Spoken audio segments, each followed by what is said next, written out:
And now, it's time for another Dice Tower review with the Game Boy Geek. Ahoy there, mateys! Game Boy Geek here. Today, we're a bunch of pirates who've been forced off the plank into the ocean and surrounded by a big shark. Now, we don't have to just swim faster than the shark.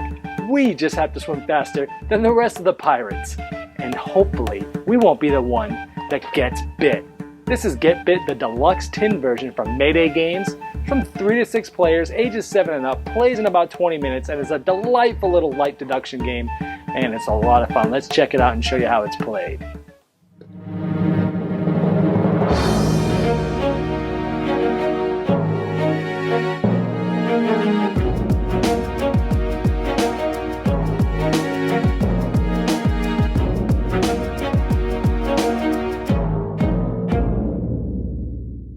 Okay, let's first take a look at the components here. The first thing you'll notice is that with this version of Get Bit, you actually get 2 sticker books that come with this, that you get to actually create your own pirates, which is really cool. And for each color, you essentially get 2 different choices. You get 2 different face choices, you get 2 different front or chest choices, and you get 2 different back choices. And it's really cool because between those different combinations, your pirates are probably going to look somewhat different from maybe your friend's version of the game because they might choose different pirates. It's really cool that they give you these different stickers, and it's even additionally cool that you get to actually pick which mix match of front and back and face that you want on it. So that's the first thing, a big upgrade here on the components, is the stickers.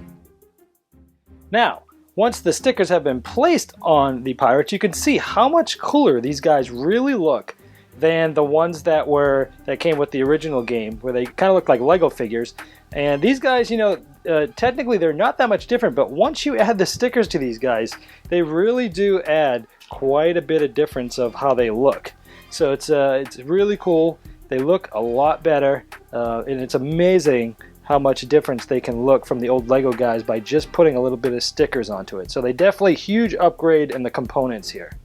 Now the next piece of the components that's really upgraded here are the cards. Check out the cards, the new cards with the numbers and the artwork on these cards. All the way to here I get the numbers 1 through 7. And you can really see from 1, 2, and 3, and 4, they're all quite different. It's the same character, of course. This is the red guy. And you can really see the difference of this upgrade of components between these new cards. The artwork is absolutely gorgeous on these new cards. And you can see him swimming, you see lightning in the background. And you really feel immersed in the theme here of the pirates swimming away from the sharks here. So really big upgrade components on the cards. Alright, we have a 4-player game set up here. Now to start, everyone's get dealt the colored cards that it goes with their colored pirate. In a 4-player game, you do leave the numbers 6 and 7 out. And then as you add a 5th and 6th player, you add those number 6s and 7s in respectively. That helps the game scale and just feel right at any amount of players. So everyone has 5 cards here for 4 players. And so on the first round, these guys are randomly assigned sort of which order they're in. And on the first round, everybody's going to play any one of their cards from 1 to 5. So let's say the 4 players play their cards down.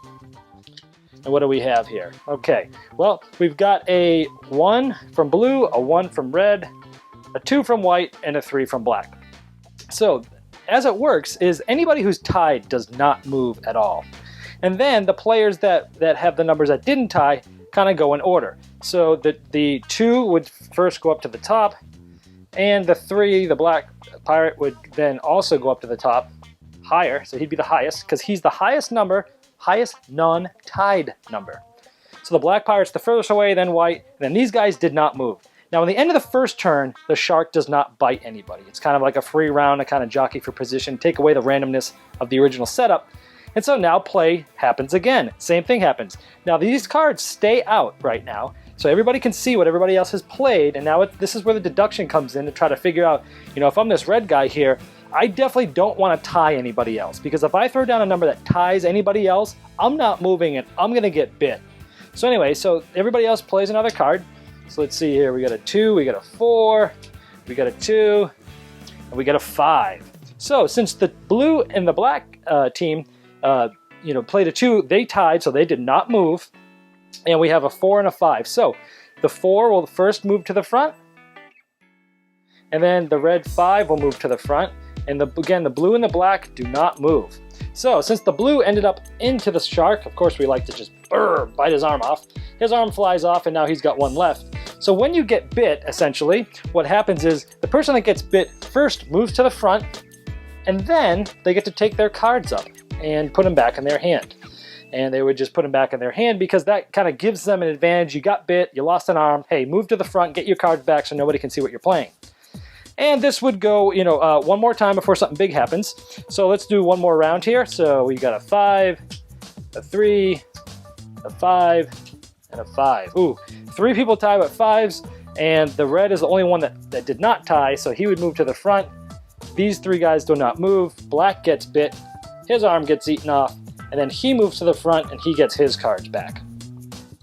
Now, one of the rules is, now that 2 of these players have 3 cards down and 2 cards left, anytime you have 2 cards left in your hand, you're allowed to pick up all your cards and put them back in your hand. So it gives everyone, now they don't know what cards that you've thrown down. So this continues until, with 4 players, at some point, one of the guys is going to end up having all 2 arms and all 2 legs removed, and once that happens, the pirate's dead and this person's out of the game. When there's 3 pirates left, the way it works is how you figure out the winner is when the third to last pirate loses his last limb. Let's say this guy loses his limb, he gets out. There's only 2 players left. The person that is furthest away from the shark on the same turn that the third from the end gets eaten, there's only 2 pirates left. You stop the game. Whoever's at the front of that at the end of that turn is the winner. And that's how you play a 4-player game of Get Bit. Now there are some variants for playing with less than 4 people. In this case, you have a 2-player game.